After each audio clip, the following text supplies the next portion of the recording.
A gente não escolheu o caminho mais simples. A gente escolheu estar onde a vida pede mais cuidado. Na disfagia paliativa, cada escolha carrega intenção. Cada conduta é uma expressão de respeito. Mas por muito tempo nos fizeram acreditar que o fazer tudo era sinal de cuidado. Ou que em alguns casos não se tinha mais o que fazer. Mas a gente sabe que no cuidado paliativo, a ausência de preparo pesa. A condução sem clareza pode confundir e a insegurança nos distancia do que realmente importa. Foi por isso que eu escolhi transformar a minha forma de cuidar e abrir espaço para quem também sente esse chamado, porque o nosso lugar é junto do paciente e família, com consciência, técnica e acolhimento. A gente não está aqui só para tentar ajudar, a gente está aqui para oferecer o melhor cuidado possível, com dignidade, com presença. Essa é a nossa escolha, essa é a nossa voz e ela está pronta para ser ouvida.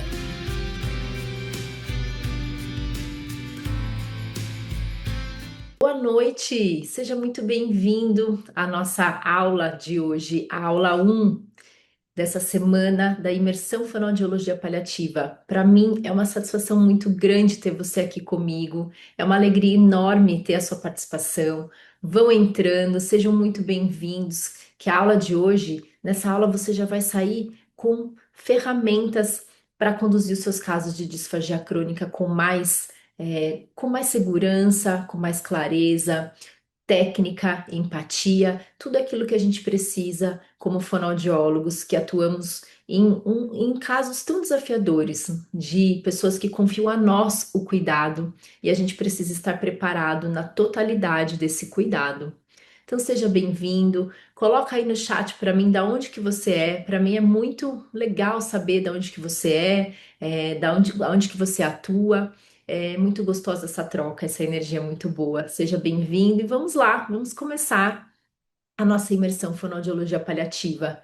Hoje é o primeiro passo de uma nova jornada que pode transformar completamente a forma como você conduz os seus casos de disfagia crônica.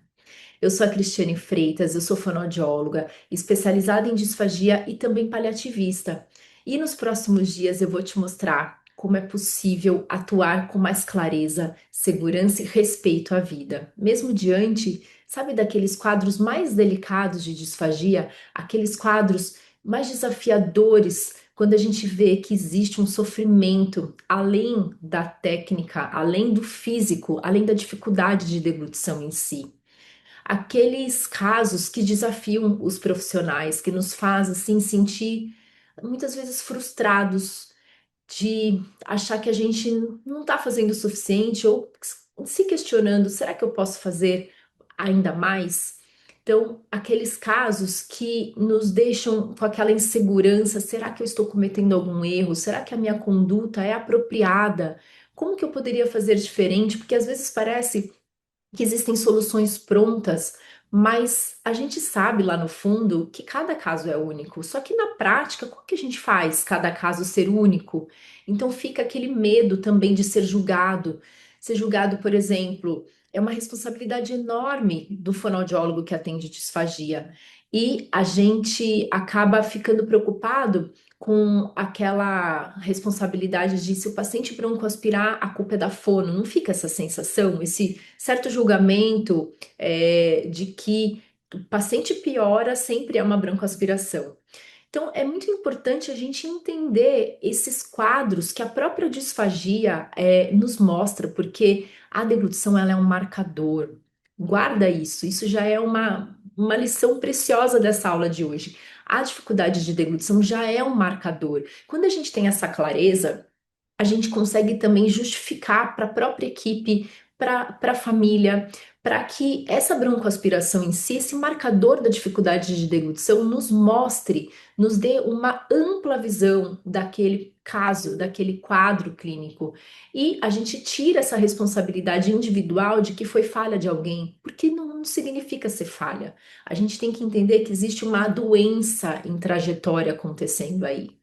Então, diante desses casos tão desafiadores que você já atende na sua prática, eu tenho certeza, às vezes a gente fica se perguntando: será que eu sei o que fazer? Qual é o próximo passo? Então, é para você. essa aula de hoje. Se você se sente assim ou já se sentiu assim, é para você essa aula de hoje. Então, o que eu vou te entregar hoje é que você tenha uma clareza, uma segurança em como atuar nos seus casos de disfagia crônica. Então, o que você vai aprender aqui hoje não é mais do mesmo.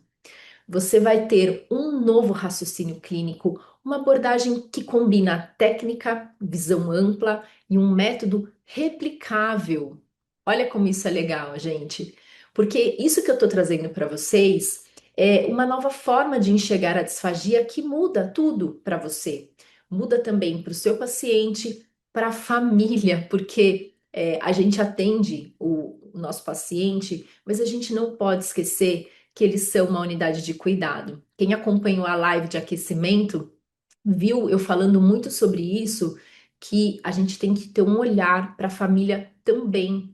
Porque se a gente faz um brilhante atendimento para o paciente e a gente não tem a sensibilidade de acolher a família, a gente percebe que não é um atendimento na totalidade. E em alguma hora isso vai pesar, isso vai nos dar uma demanda, né? Aquela família que vai ficar insegura e vai nos questionar, vai demandar.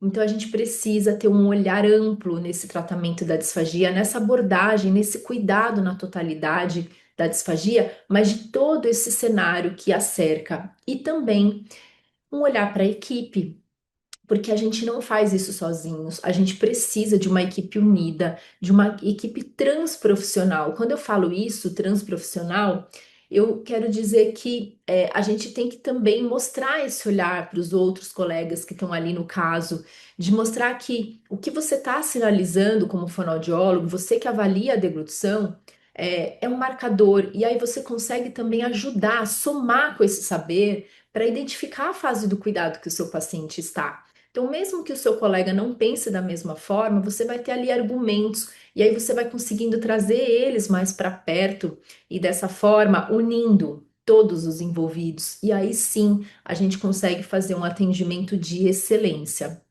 Se você sente que a disfagia nos casos crônicos é como se fosse um campo minado, sabe aquele lugar onde você olha com cuidado para saber onde pisa, preocupado se eu fizer essa conduta pode ter uma consequência. E às vezes, me lembrei aqui muito da minha prática antes de eu ter esse conhecimento, eu deixava de fazer com esse medo de errar, com essa insegurança, então eu falava, é melhor eu pecar pelo excesso do que cometer algum erro, alguma falha. Só que muitas vezes essa nossa insegurança é algo que reflete na vida daquela pessoa, do paciente, de uma forma que a gente não conseguiu entregar tudo aquilo que era o que ele queria, aquilo que era necessidade para ele. Então, é realmente um olhar que vai muito além da técnica, muito além da biomecânica de deglutição.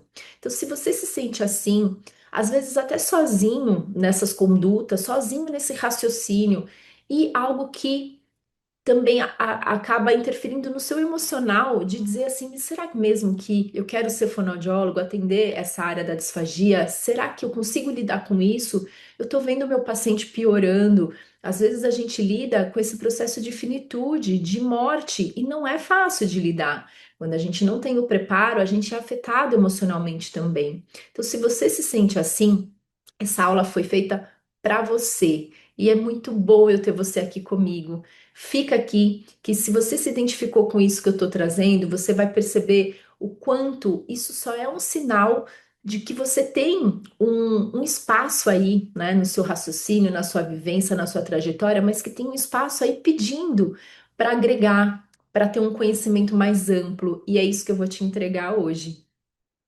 Então, antes de eu te mostrar o caminho, deixa eu te apresentar algo que talvez represente o que você também vive hoje. Sabe? Eu vou contar uma coisa para você. Eu, nessa minha trajetória de mais de 15 anos, eu já ajudei centenas de fonoaudiólogos a saírem do lugar da dúvida, da insegurança, para ocuparem o seu espaço, ocupar o espaço que o fonoaudiólogo tem ali, que está esperando por ele, com respeito, com clareza e protagonismo. Isso, gente, esse conhecimento que eu estou aqui compartilhando com vocês, ele traz isso, ele traz essa condição de você ser protagonista ali desse cenário como um todo, mesmo em contextos clínicos desafiadores, com a disfagia, como a disfagia em doenças progressivas e até em situações de doenças que não têm perspectiva de cura. A gente atende inúmeras doenças nessa condição. Eu tenho certeza que, se você atende disfagia, você já tem algum paciente que tem alguma doença ameaçadora da vida, que não tem a perspectiva de cura. E esse paciente, ele já tem uma indicação de ter essa abordagem do cuidado paliativo. E o que que essas pessoas têm em comum? Esses fonoaudiólogos que ampliaram essa visão, eles aplicaram um método, um passo a passo específico que une técnica, ética e comunicação. Não foi mágica, então parece que, nossa, é porque ela é uma pessoa diferenciada, uma fonoaudióloga diferenciada. Não, não foi isso, foi um método. E é por isso que, antes de mais nada, eu preciso te apresentar como que eu criei esse método. Desde que eu me formei, lá em 2008, eu atendo casos de disfagia. Desde o meu primeiro emprego como fonoaudióloga, eu comecei a atender casos de disfagia. E eu passei mais de 10 anos atuando em hospital, diretamente em casos clínicos e também coordenando serviços em um hospital de retaguarda, que foi a minha última atuação. E também eu sempre tive esse atendimento domiciliar. Eu trabalhava no hospital e no domicílio desde sempre. Uma realidade muito presente para quem atua com disfagia crônica. Eu imagino que para você também deve ser assim, né? A gente almeja trabalhar em hospital. Quando a gente se forma em disfagia, o hospital é um desafio enorme e lá realmente a gente pega muita mão, né? A gente lida com tomadas de decisões, a gente aprende muito dentro de um hospital. E o domicílio é aquele lugar que a gente mantém aquele acompanhamento, porque às vezes dentro do hospital o paciente fala para você, eu quero continuar com você quando eu tiver alta, e a gente acaba indo para as duas vertentes, não é assim? E foi nesse percurso que eu percebi algo que ninguém havia me ensinado. Eu percebi ali cada caso, né? Cada desafio que é cada caso, porque é um universo diferente, é aquele núcleo extremamente específico, né? Com as suas vivências, com a sua realidade, com as suas expectativas. Então, cada caso me ensinou que a disfagia ela vai muito além da deglutição, muito além da técnica, muito além da biomecânica de deglutição. Claro que a gente aprende e a gente precisa se capacitar para usar técnicas mais avançadas, com embasamento científico, que a gente tem muitos estudos hoje falando sobre as técnicas. Os exercícios em si, a gente precisa ter uma avaliação impecável para identificar os sinais clínicos. Tudo isso é essencial, continua sendo. Mas na prática, o que eu via é que essa técnica em si, que eu sempre busquei os melhores cursos, a melhor capacitação, não era o suficiente quando eu encontrava sofrimento. Porque eu via que dependendo da minha conduta, dependendo do que o paciente estava ali passando pelo próprio percurso da doença dele, a dificuldade de deglutição, ela era aquilo que caminhava junto com o avanço da doença dele. E em alguns momentos, essa virada ali, desse avanço que eu tô dizendo, era um momento de muito sofrimento, e ainda mais, né? Era um sofrimento até para mim, porque era aquele ponto, fono, agora é com você, né? Você que vai dar a decisão, você que vai ajudar o paciente a comer. Então, às vezes, ele vinha de uma internação por conta de uma infecção, de uma pneumonia aspirativa, vinha com uma via alternativa, mas pedindo para comer, e aí a equipe dizia: agora é com a fono. Quantas vezes você passou ou passa por isso? Então, era um sofrimento até meu, porque eu via aquela demanda e eu via a técnica em si que chegava ali num ponto que eu falava, mas até aqui é onde eu consigo ir?" E aí ficava naquela situação, o que mais eu posso oferecer, né? Então, aqueles pacientes que deixavam de se alimentar, que perdiam o prazer, a autonomia e a vontade de viver, como a comida ela está completamente relacionada a isso. Quantos pacientes que a gente atende que colocam essa alimentação que aquilo é tão precioso, tão valioso para ele, tão parte de quem ele é, que quando ele deixa de comer, ele sente que ele perdeu a autonomia dele, ele começa a ter um desprazer, ele começa a ficar deprimido, e além disso, é um impacto também na família. Então, aquelas famílias que não sabem o que fazer, que ficam, né? E agora como que vai ser? Será que o meu ente querido vai se recuperar? Ele vai sair dessa? Então são muitos cenários. E a própria equipe também, às vezes, não tem uma condução clara sobre isso. É aquilo que eu comentei, eles falam agora é com a fono. Não tem um planejamento, um respaldo que nos mostre o que que a gente consegue em cada fase do cuidado considerar. E aí, diante disso, veio um caso, né, um caso assim que me marcou muito e que mudou tudo. Era uma paciente idosa, ela não era tão idosa assim, ela tinha na faixa de uns 70 anos. Porque hoje a gente atende tantos longevos, né, que 70 anos é relativamente jovem, lúcida, completamente consciente, orientada e com um DPOC, né, uma doença pulmonar obstrutiva crônica já avançado. E detalhe que naquela época eu nem conseguia identificar muito essa noção de uma doença avançada.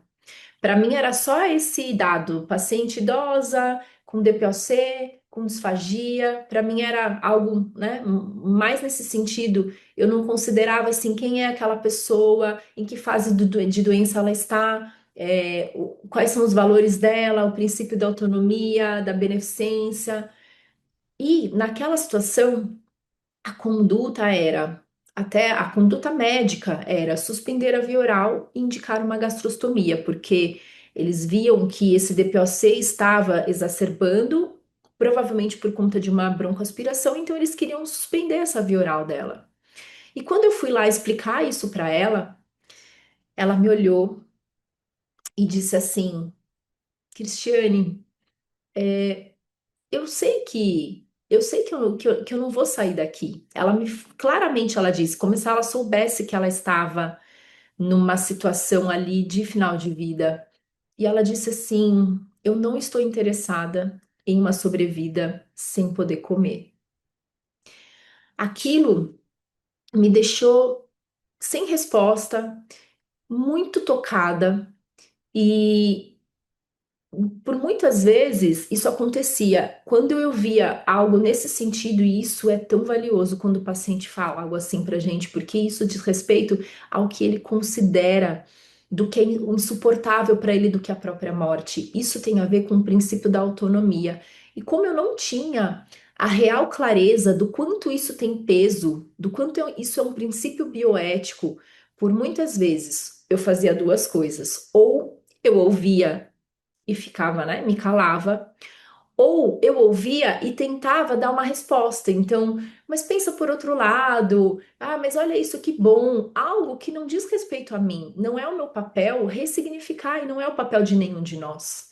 Mas eu não me sentia, eu não era preparada, ninguém tinha me ensinado como lidar com isso. Como lidar com o sofrimento que as condutas em relação à alimentação causam e causam todos os dias. Não é verdade? E naquele momento eu percebi que eu não bastava ter só a técnica. Mesmo que eu desse para ela todos os argumentos possíveis do porquê aquela indicação técnica, aquilo não era o bastante para aquela senhora. Eu precisava alinhar isso com um conhecimento humano também, de cuidado humanizado, e que resume o cuidado em si, que vai além da técnica. E mais do que isso, eu precisava ter um caminho para conduzir situações como essa, com segurança, com ética, com clareza, porque muitas vezes, mesmo eu tendo essa compaixão e esse bom senso, isso não era o suficiente na hora que eu tinha que conversar com meu colega médico para dizer para ele. De dizer que aquilo era um princípio bioético, eu não sabia argumentar. Então não adiantava eu só ir com a minha opinião, com a minha compaixão por aquele cenário. E aquilo me incomodava muito. Foi aí que eu tomei a decisão de me inscrever para uma pós-graduação em cuidados paliativos, que eu já havia ouvido falar de colegas próximos a mim que tinham feito essa formação. E eu disse, eu preciso aprender sobre isso, porque naquela época eu já sabia que cuidado paliativo era esse cuidado na totalidade, mas eu não sabia muito bem como era isso na prática. Então eu fui fazer a minha pós-graduação na Argentina, isso tem mais de 6 anos. Estudei, apliquei, testei, refinei e nasceu o método que hoje eu ensino, que hoje eu compartilho com você. Um passo a passo que respeita a técnica fonoaudiológica, que isso sempre vai ser soberano, mas amplia o olhar. Então, aqui eu não estou dizendo para você esquecer tudo que você sabe com a sua formação na fonoaudiologia, no seu curso de disfagia. Pelo contrário, isso é valiosíssimo. A disfagia vem crescendo muito, a fonoaudiologia vem crescendo muito, isso é motivo de orgulho tremendo. O que eu estou oferecendo aqui para você é ampliar esse olhar, porque ninguém ensinou para gente como que eu me comunico, como que eu dou uma notícia difícil como essas que a gente dá e como que eu lido com o sofrimento que essa notícia causa, como que eu acolho aquela pessoa, todo o seu entorno. E é isso que o cuidado paliativo me ensinou, que é ampliar esse olhar, essa técnica que a gente já sabe fazer muito bem. Porque quem tem disfagia crônica não precisa só da técnica, precisa de clareza, de acolhimento e de decisões proporcionais. Isso daqui é tão importante. Quem tem esse tipo de situação precisa desse olhar que é apropriado para aquela fase do cuidado que ele se encontra. Que o profissional saiba o que propor e o que não propor. Porque o que não propor, ele também é técnico e também é uma indicação brilhante. Porque às vezes a gente fica só querendo ocupar aquele espaço, né, daquele vazio de e agora o que que eu vou propor de solução? Só que também o não indicar é tão importante quanto. Só que a gente precisa entender em que momentos usar essas duas coisas e como fazer exatamente nesse não indicar, não é? E foi assim, lidando com centenas de casos de disfagia, porque nesse tempo que eu tenho de formação, eu já atendi muitos e muitos e centenas mesmo de casos de disfagia. Eu percebi algo muito importante. Os fonoaudiólogos que conduzem esses casos com segurança e reconhecimento seguem o mesmo padrão. É verdade. Eles têm clareza, eles têm método, eles têm intenção. Todo o atendimento que nós fazemos nesse sentido humanizado tem intenção. A minha comunicação tem intenção, a forma como eu atendo esse paciente tem intenção. Então, sabem o que fazer, como fazer e principalmente por que fazer. E essa clareza vem de um tripé que eu vou compartilhar com você aqui. Esse tripé é algo que você já pode sair assim, aplicando na sua prática, que você já pode sair com esse raciocínio, porque isso vai te dar muita clareza e condução nos seus casos de disfagia crônica. Tá preparado? Presta atenção que esse é o ponto mais importante dessa aula de hoje. Então vamos lá. Um tripé para você ter essa clareza. Primeiro ponto, a indicação técnica sólida.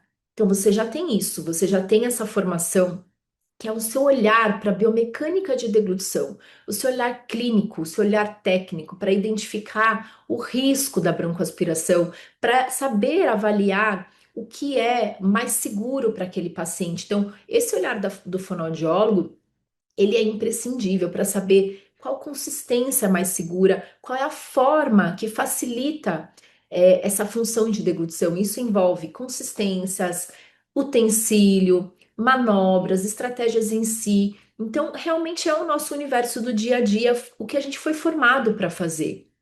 Mas isso é a base. Ela é a base sólida, mas ela não é suficiente. A gente precisa dos outros dois itens desse tripé. O segundo é a compreensão da fase da doença. Gente, escute isso. Saber em que fase do cuidado seu paciente está é divisor de águas. O seu paciente estiver na fase inicial de doença, você vai ter um objetivo, às vezes até um objetivo mais focado em orientação, porque na fase inicial de doença, na grande maioria das vezes, existe um, um sinal leve, às vezes nem tem um sinal leve, é uma prevenção que a gente faz em relação à deglutição, à disfagia, mas você sabe da doença, você conhece o prognóstico e você sabe do que vem pela frente. Então você vai fazer orientações, você vai explicar o que pode acontecer, o melhor cenário, mais desafiador, é mais nesse olhar, né, de uma intervenção, mais no caráter de prevenção. Quando o seu paciente está numa fase moderada de doença, na grande maioria das vezes é onde a gente atua, porque é aquele momento em que ele está com uma disfagia já mais evidente, que ele começa a engasgar, que ele tem alguma pneumonia, e aí, nessa fase moderada de doença, é o ponto onde a reabilitação é muito bem-vinda. É o ponto que o próprio tratamento modificador de doença, ele é extremamente indicado, as medicações, as terapias, tudo que é possível para ajudar a modificar essa doença, aquele curso, né? Retardar, estabilizar. Então é o momento que a gente já atua na grande maioria das vezes, que a tua reabilitação tem efeito, que aquilo que você propõe, você vê uma estabilização incrível, você fala, esse paciente se beneficia disso que eu estou propondo. E quando a gente chega na fase avançada de doença, esse cenário muda completamente. Então você já percebe isso na sua prática. Você vê que aquilo que você propôs, o seu plano terapêutico, o seu plano de cuidados, ele para de fazer aquele efeito que fazia. Você começa a perceber que a biomecânica de deglutição, a função em si mudou, que aquilo que funcionava não funciona mais tanto ou não mais. Então, muitas vezes a gente está diante da fase avançada de doença, na fase final de vida. E isso muda completamente o objetivo. E às vezes a gente chega nessa fase e a gente está ali tentando reabilitar, tentando reverter aquele olhar de querer reverter aquela situação, quando aquele paciente, o que ele precisa é de conforto, é de medidas apropriadas, proporcionais àquela situação, cada vez mais com aquele olhar do benefício superando o risco. Então, eu preciso pensar muitas vezes numa indicação de via alternativa nesse caso, por exemplo. Será que é benéfico, sendo que na fase final de vida a gente sabe que existe uma absorção diminuída, que existe uma alteração de saciedade metabólica propriamente, que existe falências orgânicas. Então, a gente precisa ter muito cuidado do que indicar nessa fase. Tem que ter muita clareza de que essa indicação, o benefício vai superar o risco, senão não faz sentido. E aí a gente corre o risco de propor situações e ações que são obstinação terapêutica. E isso cursa muito com distanásia. Distanásia é aquele prolongamento do sofrimento.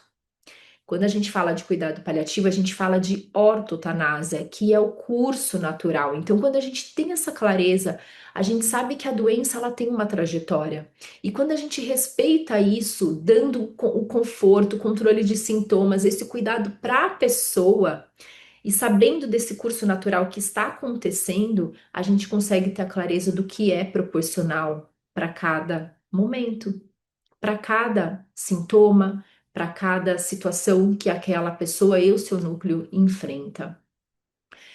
E aí, quando a gente não tem essa clareza, é que surgem os conflitos e as inseguranças, porque a gente acha que o paciente ainda está naquela fase de reabilitação. Então a gente acha que a solução dos problemas vai ser sempre a via alternativa, se ele começa a ficar com uma disfagia mais intensificada, que ele começa a ficar inapetente, e a gente acha que não. Então vamos propor algo que ele está perdendo peso, vamos lá pensar numa terapia nutricional que vai ganhar peso. A gente vai tentando reverter algo que não tem reversão, algo que é inevitável. E aí é muito sofrimento envolvido, porque aquilo causa um efeito no paciente. Muitas vezes causa um excesso de.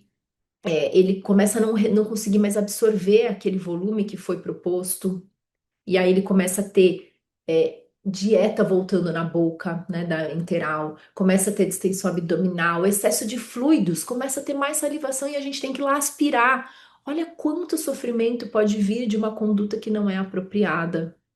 Mas por que que isso acontece? Porque não se tem clareza de que fase do cuidado que o paciente está. Então, isso é o segundo item do tripé. É muito importante essa compreensão da fase de doença. O terceiro diz respeito aos valores do paciente. E aí a gente entra nesse princípio bioético da autonomia. A gente precisa validar o que importa para aquele paciente, para aquele núcleo. Aquilo, como eu contei do caso anterior, que para aquela senhora a questão de tirar a alimentação dela era pior do que a própria morte. Foi isso que ela me disse. Isso é em relação aos valores dela. E a gente precisa respeitar, validar isso. Só que ninguém ensina isso pra gente. Ensina, a gente foi ensinado, né? É uma questão tão técnica, paternalista, que a gente quer convencer o paciente. Então ele tá te dizendo isso e a gente quer convencer ele. Não, mas isso é melhor para você. Mas como que a gente pode dizer o que é melhor para o outro? Será que isso não é muita prepotência nossa? Nós somos profissionais de saúde, mas a gente não tem esse poder, não é? A gente tem que estar do lado daquela pessoa que está enfrentando aquela situação, oferecendo os melhores recursos, sim, tudo que a gente tem hoje disponível, mas que faça sentido para ela. Esse é o nosso papel. A gente tem que saber os limites desse tipo de intervenção. Então, a minha intenção é ajudar, é fazer o melhor para ele, mas eu tenho um limite com isso, porque eu não posso propor aquilo que eu acho que é o bom, aquilo que eu faria para mim, porque eu tenho uma vivência, uma forma de enxergar o mundo que você pode ter diferente, que o paciente pode ter de forma diferente. E isso é respeito ao outro, ao espaço do outro, ao limite, às crenças, às expectativas, às necessidades. Então a gente tem que unir isso, a técnica aos valores do paciente, e é isso que a gente tem que fazer desde o começo.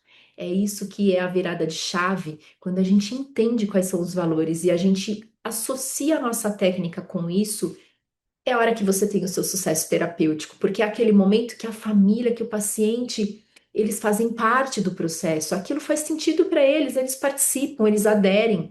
E aí você vai nunca mais ter aquela situação que eu imagino que acontece com você, como acontecia muito comigo, de por que que a família não entende o que eu estou dizendo? Por que que eles fazem diferente? Por que que eles fazem escondido? É porque eu fazia uma conduta dissociada. Era o que eu achava que era melhor e não integrava com aquilo que era o valor, os valores deles. Então aquilo não fazia sentido para eles. Algumas vezes sim, na grande maioria das vezes não. Então, quando você respeita os valores, você se torna uma referência humana e técnica. É aquele momento que a família fala: "Eu adoro essa profissional porque ela assim, ela valida o que a gente pensa, ela nos ouve, ela valida". E todo mundo, eu tenho certeza que isso também é para você, assim como é para mim. A gente gosta de quem se interessa pela gente. A gente tem muito prazer em ser cuidado, em estar do lado de quem se interessa pela gente. Faz sentido isso para você? Então, recapitulando, são três pilares que você vai levar dessa aula de hoje, que vai fazer a diferença na sua atuação.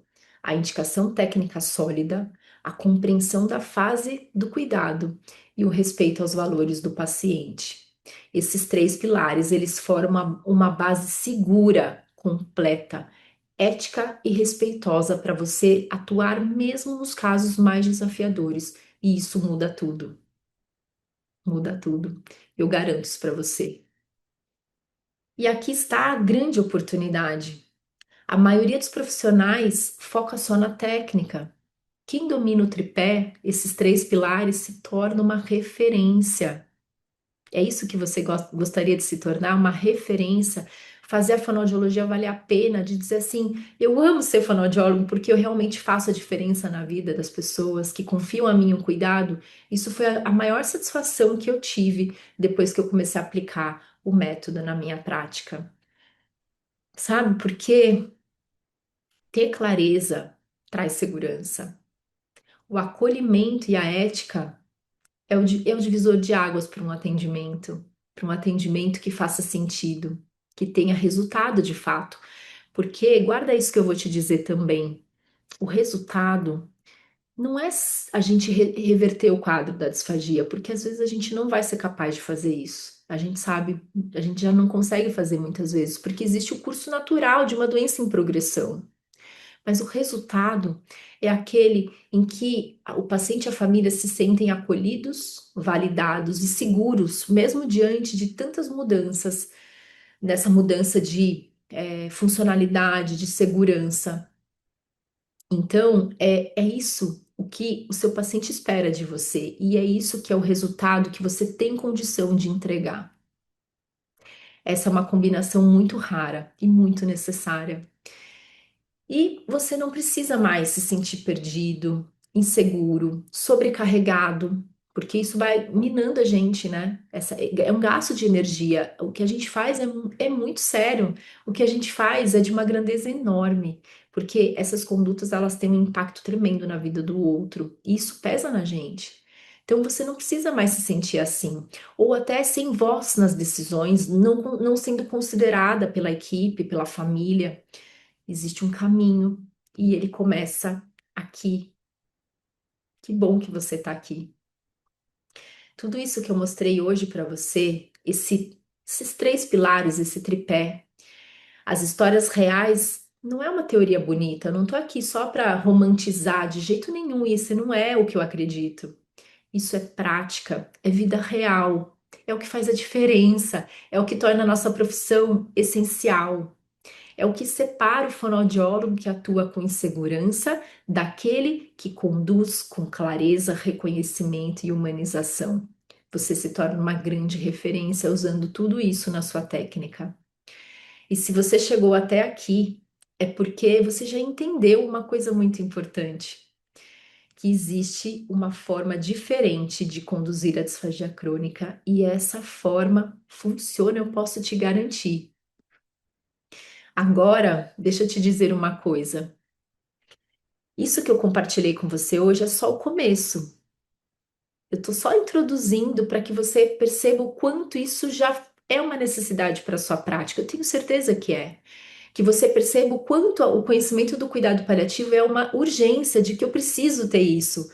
Porque muitas vezes o fonoaudiólogo acha que isso está tão distante dele, porque ele ama reabilitar, né? O fonoaudiólogo, a gente foi formado para isso, a gente quer reabilitar, usar as melhores estratégias. Então você fala assim: ah, eu não vou ver cuidado paliativo, eu quero um curso que me ensine a reabilitar. Eu quero investir meu tempo, meus estudos nisso.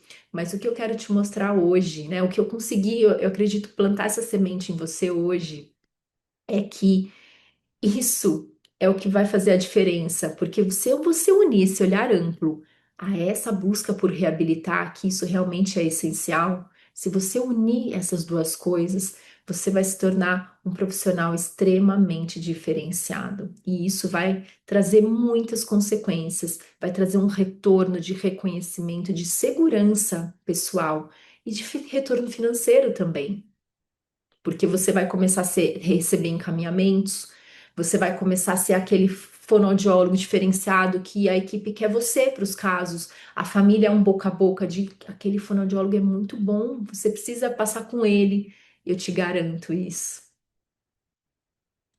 E por hoje eu te contei esses três pilares, mas tem muita coisa ainda para eu te mostrar desse universo tão amplo desse olhar.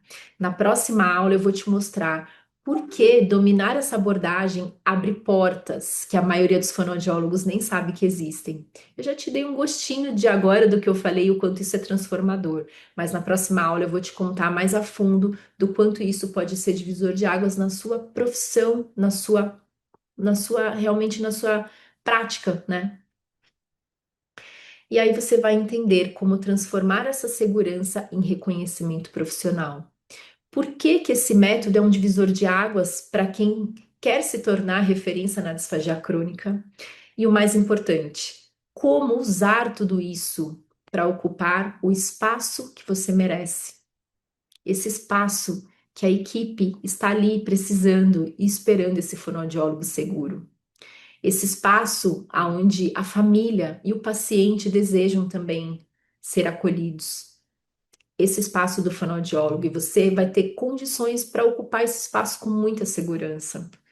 Então, se eu fosse você, eu já colocava um alarme para não perder o próximo vídeo. fique atento, porque a aula 2 é aquela que costuma tirar o sono, que você vai ficar realmente pensando naquilo e que você vai querer saber mais e mais e mais. Então, vai querer saber mais do cuidado paliativo, mas você já vai fazer sentido para você. E antes de sair daqui, comenta aqui embaixo o que mais impactou para você da aula de hoje. Eu vou adorar saber qual que foi essa virada de chave que você teve. E se você quiser compartilhar no Instagram, me marca lá, Cristiane Freitas Fono. Eu amo repostar e conversar com vocês. Essa troca é riquíssima para mim. E anota a palavra-chave de hoje. Não deixa de anotar essa palavra-chave que é referência, porque é exatamente isso que você se torna quando você domina esse tripé, referência. Nos vemos na próxima aula da imersão fonoaudiologia paliativa. Até lá. Obrigada.